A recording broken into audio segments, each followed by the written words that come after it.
Good morning students. इससे पहले lecture में हम सेकेंडरी ग्रोथ के बारे में बात कर रहे थे कि यहाँ पर जो सेकेंडरी ग्रोथ रूट के अंदर पाई जाती है, ये सेकेंडरी ग्रोथ दो मेरिस्टेमेटिक टिश्यू के कारण होती है। एक तो होती है वेस्कुलर कैम्बियम और दूसरी होती है कॉर्क कैम्बियम। दोनों के दोनों कैसी होती हैं? वेस्कुलर कैम्बियम और कॉर्क कैम्बियम मेरिस्टेमेटिक होती हैं और सेकेंडरी होती हैं, द्वितीयक उत्पत्ति की होती हैं। तो यहाँ पर सेकेंडरी ग्रोथ को हमने 4 स्टेप्स के अंदर 4 भागों के अंदर डिवाइड किया था। हम इसको 4 भागों के अंदर सेकेंडरी ग्रोथ का अध्ययन करेंगे। इसमें से फर्स्ट पॉइंट है वेस्कुलर कैम्बियम का निर्माण। वेस्कुलर कैम्बियम का निर्माण।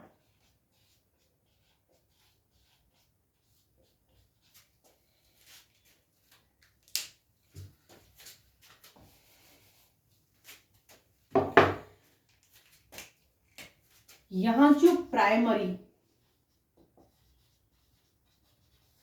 जाइलम और फिलोएम होते हैं, जो पहले मैंने डायग्राम बनाया था उस डायग्राम को देखिए। उस डायग्राम में बीच में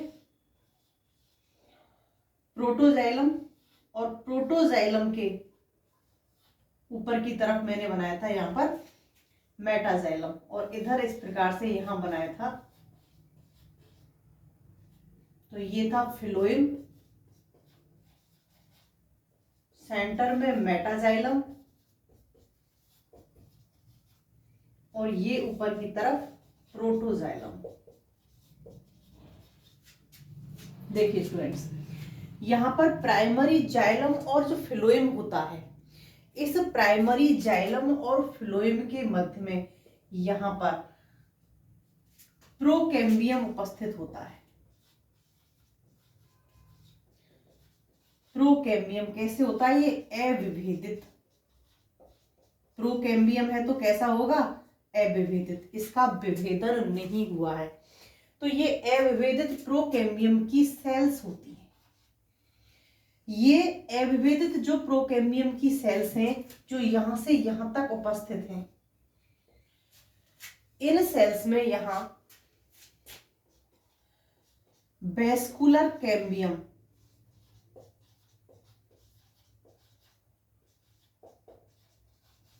का इनिशिएशन हो जाता है, आरंभन होता है, आरंभन हो जाता है। मतलब यहां से दूसरा इधर फ्लोएम होगा, यहां एक प्रोटोजाइलम और इनके बीच में यहां फ्लोएम। तो इनके बीच बीच में जो ये स्थान है, इन स्थानों में यहां वेस्कुलर कैम्बियम का निर्माण होना स्टार्ट हो जाता है। ये वेस्कुलर कैम्बियम यहां से बननी स्टार्ट हो जाती है। जो प्राइमरी जाइलम फिलोएम के बीच में जो अविभेदित प्रोकैम्बियम सेल्स प्रेजेंट होती हैं, वहां से अब यहाँ वेस्कुलर कैम्बियम ने बनना स्टार्ट कर दिया। यहां से वेस्कुलर कैम्बियम बननी स्टार्ट हो गई। तो अभी मैंने थोड़ी देर पहले बताया था कि जो वेस्कुलर कैम्बियम होती है, ये कैसी होती है? द्वितीयक उत्पत्ति की होती है, द्वितीयक उत्पत्ति की होती है। क्योंकि प्राथमिक उत्पत्ति का कौन है? Procambium cells. जो अविभेदित प्रोकैम्बियम से वो कैसी है? प्राथमिक उत्पत्ति की। ये कैसी होती है? उत्पत्ति में द्वितीयक प्रकार की। क्यों? किससे निर्मित हो रही है? प्रोकैम्बियम सेल्स से। जब यहां पर वेस्कुलर कैम्बियम का निर्माण प्रारंभ हो जाता है, तो यहां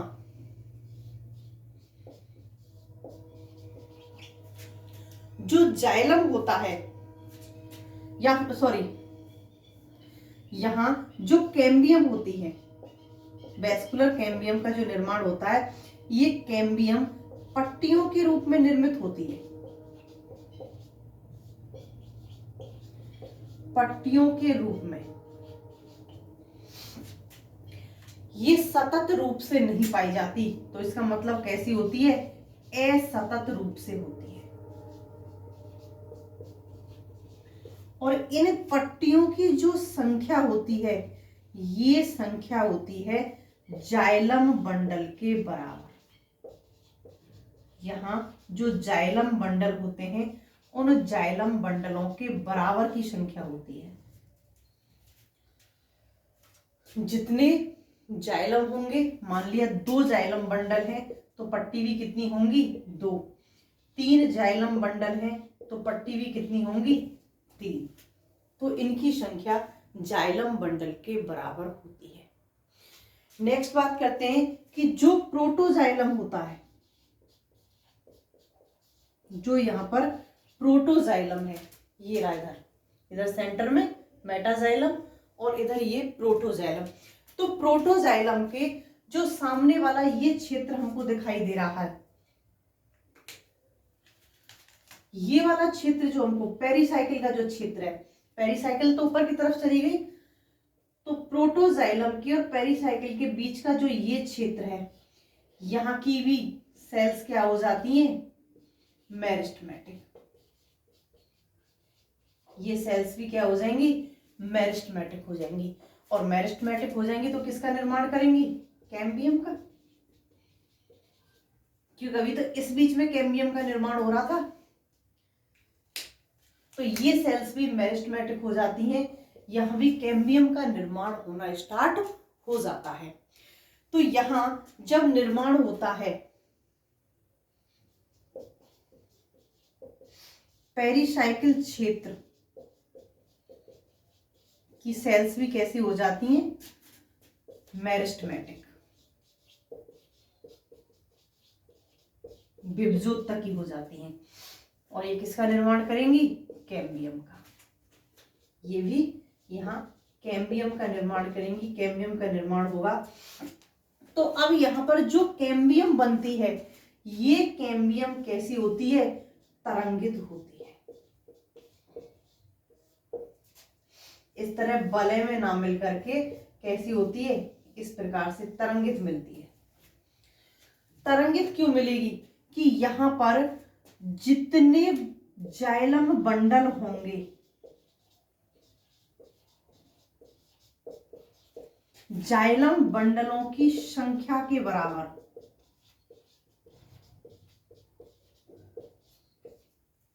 कैम्बियम में उभार मिलेंगे। कैम्बियम में उभार उपस्थित होते हैं। कैसे, मान लिया जाइलम बंडलों की संख्या 2 है, जाइलम बंडलों की संख्या कितनी है, 2।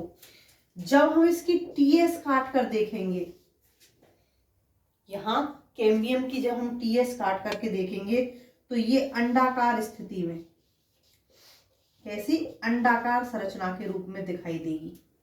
क्या, कैम्बियम। अगर वेस्कुलर बंडलों की संख्या 3 है तो यहां 3 उभार पाए जाते हैं। ये कैसी दिखाई देगी, त्रिकोणी। और अगर 3 से ज्यादा है तो यहां ये स्टार शेप में दिखाई देगी, तारे आकार में दिखाई देगी।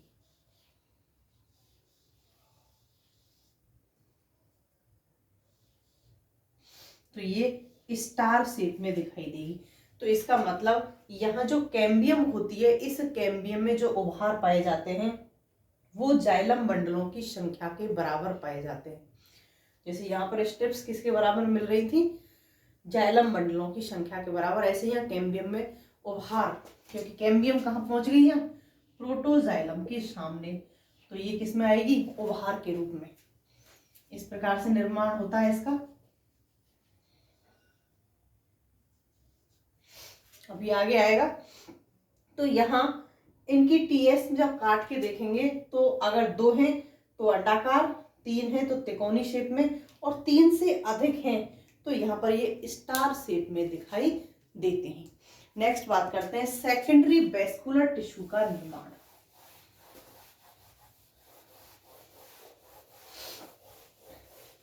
क्योंकि जब कैम्बियम का निर्माण हो जाता है, और यहाँ किस कैम्बियम की बात कर रहे हैं हम, वेस्कुलर कैम्बियम की। अगर स्टील क्षेत्र में कैम्बियम की बात करते हैं तो यहाँ स्टील क्षेत्र में जो कैम्बियम होती है वो कौन सी होती है, वेस्कुलर कैम्बियम। और स्टील क्षेत्र से अगर बाहर की तरफ बात करें हम कैम्बियम की, तो वो कैम्बियम कौन सी होगी? वो कॉर्क कैम्बियम होगी। सेकेंडरी वैस्कुलर टिश्यू का परिवर्धन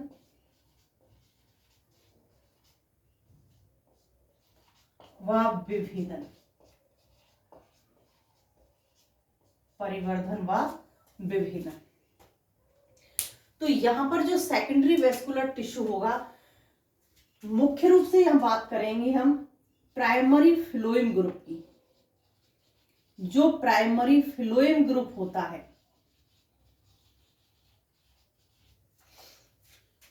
क्योंकि यहां पर जो कैम्बियम, हमने अभी जो दो तरह की कैम्बियम की बात की थी, एक तो जाइलम फिलोएम के मध्य उपस्थित कैम्बियम, एक प्रोटोजाइलम के सामने उपस्थित कैम्बियम। तो यहाँ पर जो प्राइमरी फ्लोएम ग्रुप के मध्य में उपस्थित जो कैम्बियम होगी, ये कैम्बियम जो पेरीसाइकिल के सामने कैम्बियम होती है, पेरीसाइकिल के सामने जो कैम्बियम होती है, इस कैम्बियम से पहले ये क्या हो जाती है? सक्रिय। ये कैम्बियम पीछे सक्रिय होती है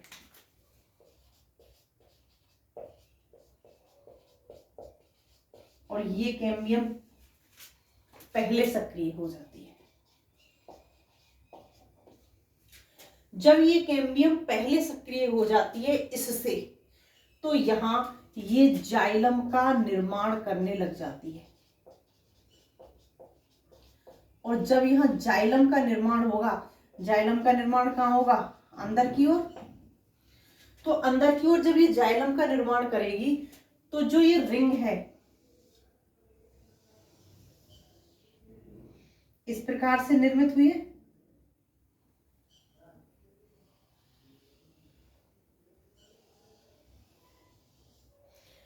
तो यहां जाइलम का निर्माण स्टार्ट हो जाएगा इस एरिया में, तो इसको बाहर की ओर धकेल दिया जाएगा। ऐसे करके इसको कहां धकेल दिया जाएगा? बाहर की ओर। जब यहां जाइलम का निर्माण होगा अंदर की ओर, तो कैम्बियम कहां चली जाएगी? कैम्बियम को बाहर की ओर धकेल दिया जाता है।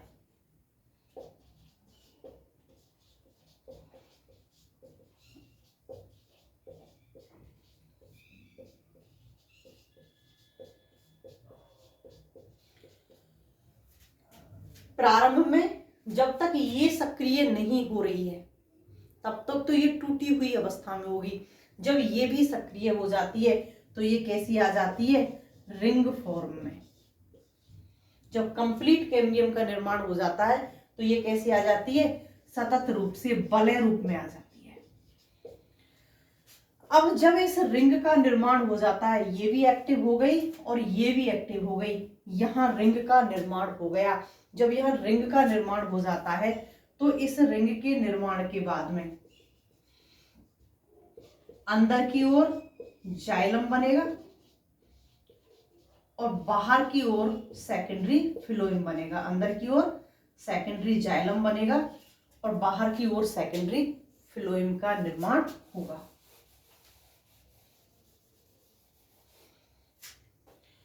तो इस प्रकार से जो वेस्कुलर कैम्बियम है, जो वेस्कुलर कैम्बियम कैसी थी? ऊबड़ खाबड़, तरंगित। वो शुरुआत में जो तरंगित होती है, ये लास्ट में कैसी हो जाती है? रिंग फॉर्म में वलयाकार यहाँ पर हो जाती है। क्यों? जैसे जैसे यहाँ पर टिश्यू का निर्माण स्टार्ट होगा, टिश्यू के निर्माण के साथ साथ में ये भी कैसी होती चली जाएगी? उभारों की जगह पर तो है ही, लेकिन अंदर की तरफ जो धसी हुई थी वो बाहर की ओर यहाँ धक्का लगना स्टार्ट हो जाता है जाइलम के कारण, और ये सतत रूप से आ जाती है। स्टूडेंट्स, यहां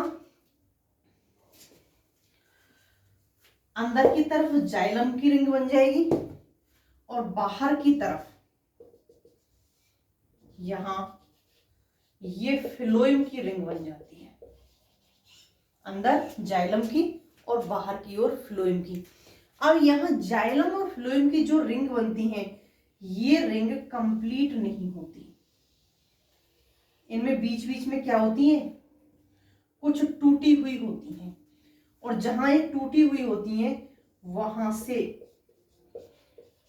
रेज पेरेनकाइमेटस जो सेल्स होती हैं, जो पेरेनकाइमेटस टिश्यू होता है, जिन्हें हम क्या बोलते हैं, मेड्यूलरी रेज।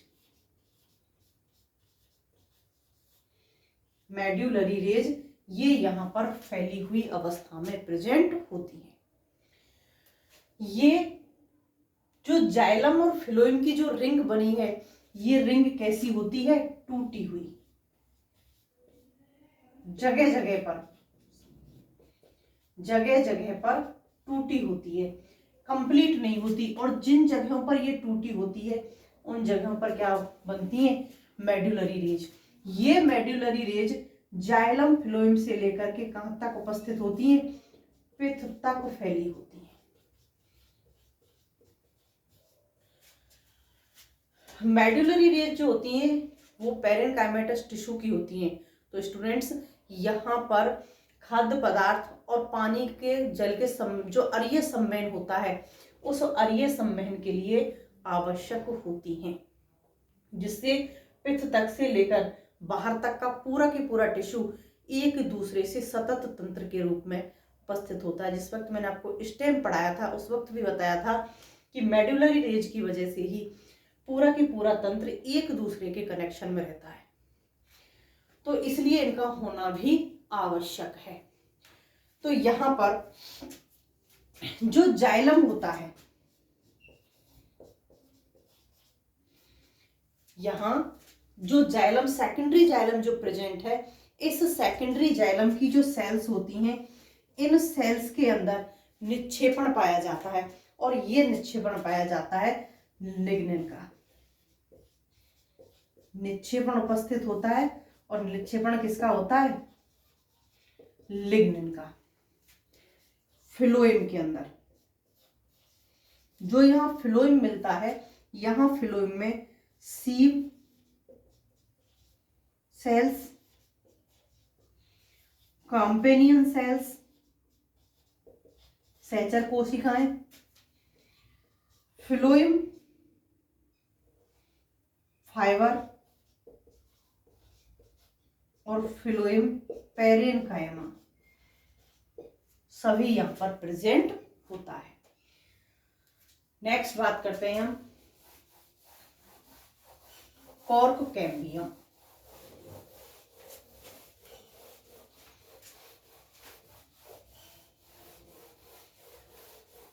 कॉर्क कैम्बियम का निर्माण, थर्ड पॉइंट, कॉर्क कैम्बियम का निर्माण।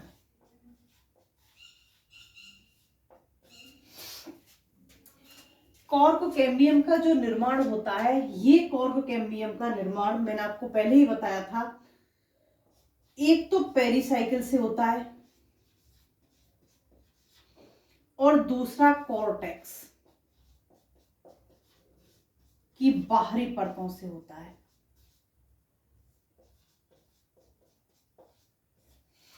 तो यहां पर कुछ प्लांट्स में इससे होता है और कुछ प्लांट में इससे होता है।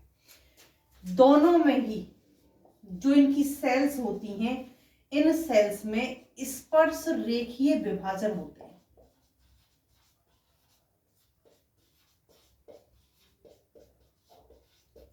मान लिया ये सेल्स हैं, तो यहां ऐसे स्पर्श रेखीय विभाजन होंगे। इन सेल्स में स्पर्श रेखीय विभाजन होते हैं, परिणतिक विभाजन होते हैं। स्पर्श रेखीय भी कैसे होते हैं, परिणतिक। और परिणतिक विभाजन होकर के यहां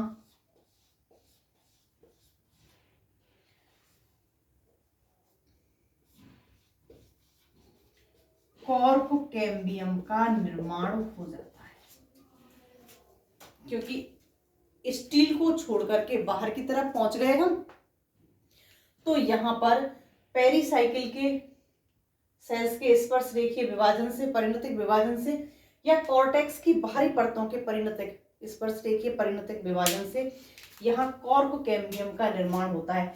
इसको हम क्या कहते हैं? फैलोजन। कॉर्क कैम्बियम को क्या बोल रहा है हम? फैलोजन। तो यहाँ पर फैलोजन का निर्माण हो जाता है। अब इस फैलोजन के अंदर यहाँ वापस से परिणतिक विभाजन होते हैं और यहाँ वापस से परिणतिक विभाजन इस प्रकार से सेंटर से होते हैं। तो यहाँ 2 लेयरों का निर्माण हो जाता है।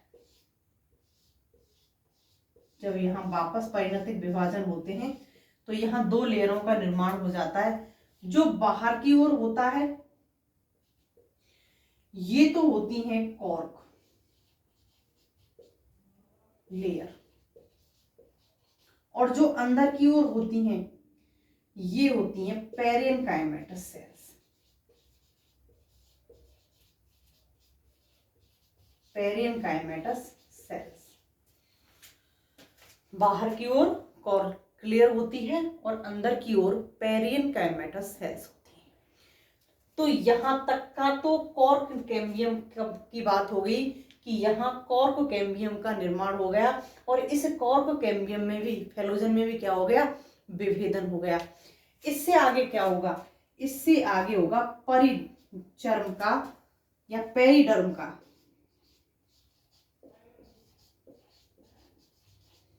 पेरिडर्म का निर्माण,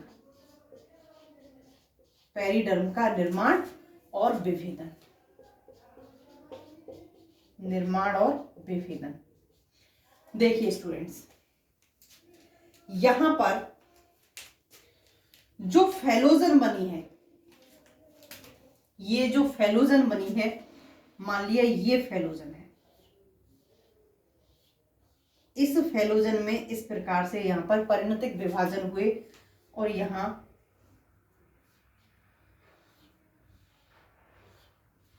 इस प्रकार से एक लेयर का निर्माण यहां पर हो गया।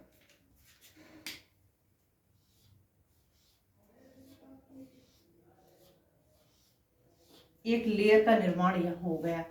जो बाहर की ओर हैं, जो आउटर हैं, ये सेल्स क्या होती हैं? इन सेल्स में सुबेरिन का निक्षेपण हो जाता है। इनमें क्या होगा? सुबेरिन का निक्षेपण होगा और इस सुबेरिन के निक्षेपण की वजह से ये सेल्स कैसी हो जाएंगी? डेड। जब यहां फैलोजन से निर्माण हो रहा है दोनों लेयरों का, तो दोनों की दोनों लेयर्स की सेल्स कैसी हैं? जीवित। लेकिन जब यहाँ सुबेरिन का निक्षेपण हो गया तो सुबेरिन के निक्षेपण के बाद में ये आउटर जो सेल्स होती हैं, आउटर सेल्स क्या हो जाएंगी? डेड। और डेड होने के बाद में हम इसको क्या बोल रहे हैं? फैलम या कॉर्क। जो आउटर लेयर है उसको फैलम या कॉर्क कह रहे हैं। अब यहां पर जो आंतरिक परत बनी है, ये जो आंतरिक परत बनी है, इसके विभाजन, इसमें फिर विभाजन होंगे इस प्रकार से। तो इसमें फिर विभाजन होंगे तो अंदर की ओर परत बन जाएगी।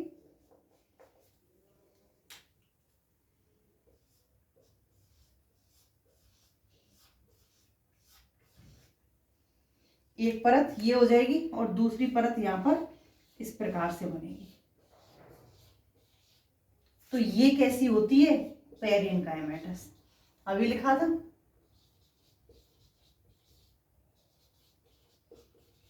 इस पेरेनकाइमेटस को ही हम क्या कह रहे हैं? फैलोडर्म। फैलोडर्म कागस्तर। ये जीवित सेल्स होती हैं और इसी फैलोडर्म को हम वास्तविक क्या बोलते हैं? वास्तविक रूप से सेकेंडरी कॉर्टेक्स। यही फैलोडर्म क्या होता है? सेकेंडरी कॉर्टेक्स होता है। तो इस परिचर्म में फैलम, फैलोजन और फैलोडर्म, ये आपने स्टेम में भी पढ़ा था, तीनों की तीनों उपस्थित होती हैं। तीनों मिलकर के किसका निर्माण करती हैं? परिचर्म का, पेरिडर्म का निर्माण करती हैं। आउटर मोस्ट लेयर फैलम का निर्माण करेंगी, बीच की ये फैलोजन होगी और अंदर वाली फैलोडर्म होगी। तीनों मिलकर के यहाँ पर परिचर्म का निर्माण करती हैं। तो स्टूडेंट्स, यहां जो प्रत्येक वर्ष परिचर्म बनती है, मान लिया इस साल की परिचर्म ये है, स्टेम में आपने पढ़ा है ये फर्स्ट साल की है, तो इसके अंदर की तरफ किसकी बनेगी? सेकंड साल की। तो या इसके अंदर की ओर सेकंड ईयर की बनेगी। सेम प्रोसेस वही है जो स्टेम के अंदर होती है। तो यहाँ फर्स्ट ईयर वाली परिचर्म के अंदर सेकंड ईयर वाली परिचर्म का निर्माण होगा, और जब सेकंड ईयर वाली परिचर्म व्यास में फैलेगी, आयतन में फैलेगी, तो ये जगह जगह से टूट जाएगी, या तो टूट करके झड़ जाएगी या स्केल्स के रूप में ये वहां पर प्रेजेंट रहेगी। तो इस प्रकार से यहाँ पर रूट के अंदर सेकेंडरी कॉर्टेक्स का निर्माण होता है। नेक्स्ट देखते हैं हम डायग्राम को। देखिए स्टूडेंट्स, यहाँ पर बाहर की तरफ एपिडर्मिस, बीच में कॉर्टेक्स क्षेत्र, फिर अंदर की तरफ एंडोडर्मिस। तो यहां तक तो हमें कोई मतलब नहीं है। इससे अंदर की तरफ चलते हैं। इसके अंदर की तरफ ये पेरिसाइकिल,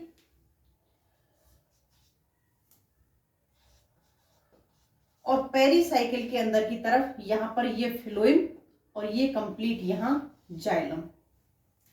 जब यहां सेकेंडरी जाइलम का सेकेंडरी ग्रोथ स्टार्ट होगी, तो सेकेंडरी ग्रोथ स्टार्ट होने के साथ साथ यहां जाइलम और फ्लोएम भी अपने आयतन में बढ़ेंगे, और अपने आयतन में बढ़ेंगे तो क्या होगा? अपने मैक्सिमम स्थान को घेर लेंगे। यहां पर मैक्सिमम स्थान को घेर लेंगे। ये जाइलम, जाइलम के साथ साथ ये फ्लोएम।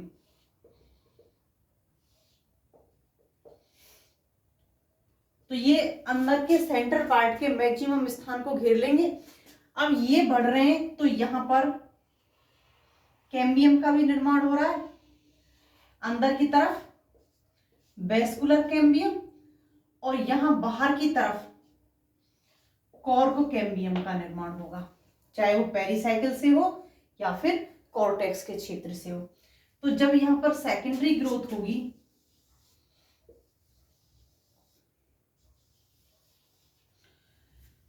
तो कॉर्क कैम्बियम की वजह से बाहर का जो पूरी की पूरी पेरिचर्म है, जिसे हम पेरिडर्म कह रहे हैं, इस पेरिडर्म का निर्माण हो जाएगा, और यहां सेंटर पार्ट में इस प्रकार से यहां पर रिंग के रूप में फ्लोएम उपस्थित होगा, और इसी के साथ यहां पर अंदर की तरफ क्या होगा? जाइलम उपस्थित होगा। ये जाइलम पार्ट है। कौन सा जाइलम है? Secondary xylem. और यहां पर ये सेकेंडरी फ्लोएम उपस्थित होगा।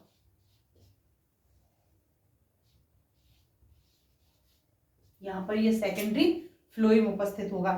अब ये जो पार्ट है, इस पार्ट में क्या मिलेंगी? रेज। यहां इस प्रकार से बिखरी हुई रेज मिलती है। आगे और जैसे जैसे सेकेंडरी ग्रोथ होगी,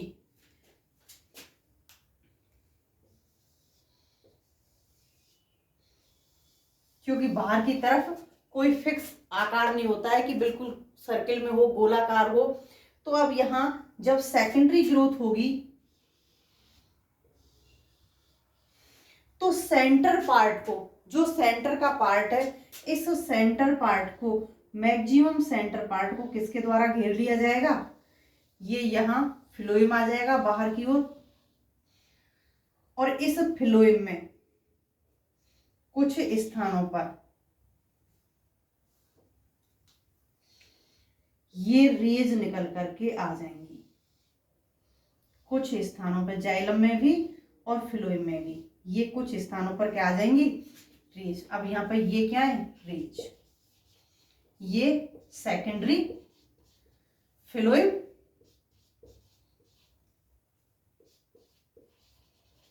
अब ये पूरा जो भी स्थान है, ये बीच वाला, ये जो भी स्थान है, ये किसका होगा? जाइलम का। यहां कंप्लीट पार्ट में सेकेंडरी जाइलम उपस्थित होगा, और यहां से बाहर का जो स्थान है वो किसका होगा? पेरिडम का। यहां बाहर की तरफ छाल उपस्थित होगी, और अंदर की तरफ पूरे सर्किल में यहाँ पर फ्लोएम उपस्थित होगा सेकेंडरी, सेंटर में सेकेंडरी जाइलम उपस्थित होगा। अगर यहाँ पर मेटाजाइलम नहीं है तो पिथ हो सकती है, और मेटाजाइलम में तो पिथ नहीं होगी। अब ये जो रेज हैं, ये रेज जाइलम से पिथ है तो यहाँ सेंटर तक उपस्थित होंगी, और पिथ नहीं है तो, और पिथ है तो सेंटर पार्ट से बाहर की तरफ यहाँ पर उपस्थित होंगी। तो ये जो फ्लोएम की रिंग है, इन स्थानों से जाइलम की भी और फ्लोएम की भी रिंग क्या होगी? टूटी हुई होगी। तो यहाँ इस प्रकार से यहाँ रूट के अंदर सेकेंडरी ग्रोथ का निर्माण होता है, या फिर सेकेंडरी ग्रोथ संपन्न होती है। नेक्स्ट बात करते हैं हम लेटरल रूट्स। तो नेक्स्ट वीडियो में मिलते हैं।